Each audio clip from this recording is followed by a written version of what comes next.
Hello everyone, welcome to my channel. Here is a poem which speaks the heart of most of you students. The Schoolboy Class 8th poem by William Blake. Now tell me honestly, do you like or do you dislike going to school? Let's see what is the schoolboy in this poem thinks. I love to rise in a summer morn. Morn here is a literary term for morning. When the birds sing on every tree.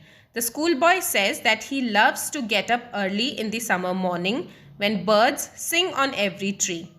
The distant huntsman is hunter, winds his horn. Winds here is plays. At a distance, a huntsman plays his horn. He is getting ready for his hunting expedition. And the skylark sings with me. Skylark is a farmland bird which is well known for its prolonged singing. It sings for a long time. Oh, what sweet company.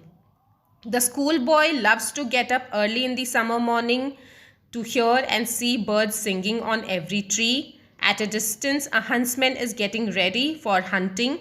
And skylark, the bird, sings with this boy. That means the boy gets up early morning when birds are singing on the tree, and the boy really enjoys all this, the company of birds early in the morning.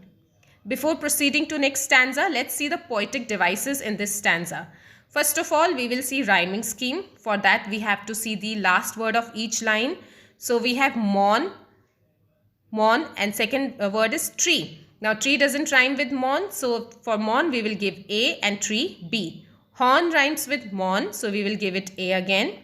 Me and company rhymes with tree. So the rhyming scheme of this stanza is A, B, A, B, B. Now if we see this line, skylark sings. Sir sound is repeated in these closely placed words. So there is alliteration. Alliteration is repetition of consonant sounds in the beginning of closely placed words. Now, if you see this line, the distant huntsman winds his horn and the skylark sings with me. It creates a picture in your mind. You can picturize a huntsman blowing his horn and birds singing on tree. Such kind of picture, when such kind of picture is created in the minds of reader, it is called imagery. And here it is visual imagery because you can see the picture in your mind. So, alliteration and imagery are the figure of speech used in this stanza. Let's see next stanza now. But go to school in a summer morn, oh, it drives all joy away. The boy enjoys summer morning company, but to go to school, it sends away all the joy, all the happiness that he was having. Under a cruel eye outworn, the little ones spend the day in sighing and dismay. Outworn means tired and outdated. Sighing means taking long deep breath, which is mostly audible, which you can hear. And dismay means distress or sadness. But when you have to go to school in the summer morning, it takes away all your happiness and you have to sit under the cruel eye of your teacher. Tired you are. And you spend, the little boy, he spends all his day in distress, in sadness, taking long breath, waiting for the school to get over. Then at times I drooping sit. Drooping means sit in a bending way, in a tired and uninterested way. And spent many anxious hour. Anxious means nervous hour. Nor in my book can I take delight, nor sit in learner's bower. Delight means happiness or interest. Learner's bower means, bower is actually a garden. Here, learner's bower refers to a place where learners come. So it is school. Worn through with the dreary shower. Worn means very tired. Dreary shower means depressingly dull or repetitive. So the boy says that at times, many times he sits there tired and uninterested, and he sits nervously, spending hours waiting for the school to get over.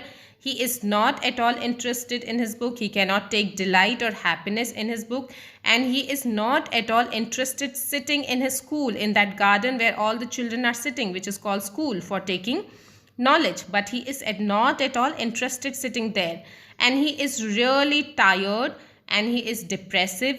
He is dull because of that repetitive lessons, that studies that they have to do repeatedly there. He is really tired there. How can the bird that is born for joy sit in a cage and sing? Now the boy has compared himself to a bird who is sitting in a cage. The bird who is supposed to be free, who is supposed to fly freely, enjoy, is sitting in a cage, and the cage is actually his classroom. How can a child, when fears annoy, but droop his tender wings? So how can a child, when fears annoy, he is being bothered by the teachers, by being forced to sit in the school, but droop his tender wing. Droop means give up, give up or bend. Tender means soft. So a boy who is being irritated, he is just forced to just give up his soft wings and sit in the cage while he is supposed to be free outside flying, and forget his youthful spring. So here the child wants to say that a bird like me, a child who is born to be free, to fly in the sky, is forced to sit in a cage and just sing sitting in the cage. That means he is forced to sit in the class and just study. He is being bothered by his teachers, and his tender wings, his soft wings, which are supposed to fly, which are supposed to learn to be free, they are forced to just sit inside the class, inside that class which is like a cage. And the boy, how such a child can forget that he is just born to enjoy, and he is just born to enjoy his youthful spring. That means his youth, his childhood that he should be spending outside. Now here, if you see these two lines, there is a comparison of bird with the child is compared to bird in a cage. So there is metaphor here. What is metaphor? Comparison of two dissimilar things because of a similarity. So boy and bird are two dissimilar things, but boy is in school and the bird is in cage. So there is this similarity. So therefore there is metaphor. O father and mother, if buds are nipped and blossoms blown away. Nipped means cut. Here nipped is written in short form. It is N-I-P-P-E-D, nipped. To nip something in a bud is an idiom which means to stop or destroy something at the early stage of development. And blossoms blown away. Blossoms means growing flowers.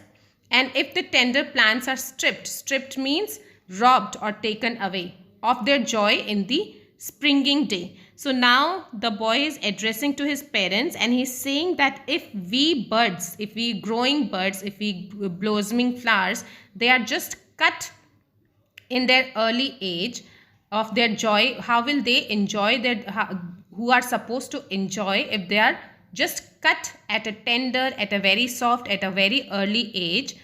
By sorrow and care's dismay, how shall the summer arise in joy, or the summer fruits appear? So if they are just cut at their early stage, who should be given tender care, who should be allowed to go outside, how will they just enjoy the summer? That means how will they flourish, how will they grow, and how will they progress in their life, how will fruit appear on them? So a lot of metaphor has been used here. First, blossoms blown, there is alliteration, and in these lines children are compared to buds, and blossoms, children are also compared to blossoms and tender plants. So there is metaphor here. So in a nutshell, the boy wants to say that he is born to enjoy outside, he is born to live his life, but he is just forced to sit in a class. He is just like a tender little plant who should grow freely, but they are being nipped in the bud, they are being cut short. And if they are just cut short, how will they grow, and how will they flourish? How will they learn to live in the world, and how will they bear fruits? So this is the question answer of the poem, which you can go through. I have already done it for you. You can just go through the question answers. So children, do you also think the same about your school? Do you also dislike going to school, or you just love going to school? Do let me know. Tell me in your comment. And what do you like the most in your school? Why do you like to go to school if you at all like to? So do you associate this poem with yourself? Do you also think in the same way? Just write in the comment section and let me know. Till then, wait for my next video. Bye bye. Take care.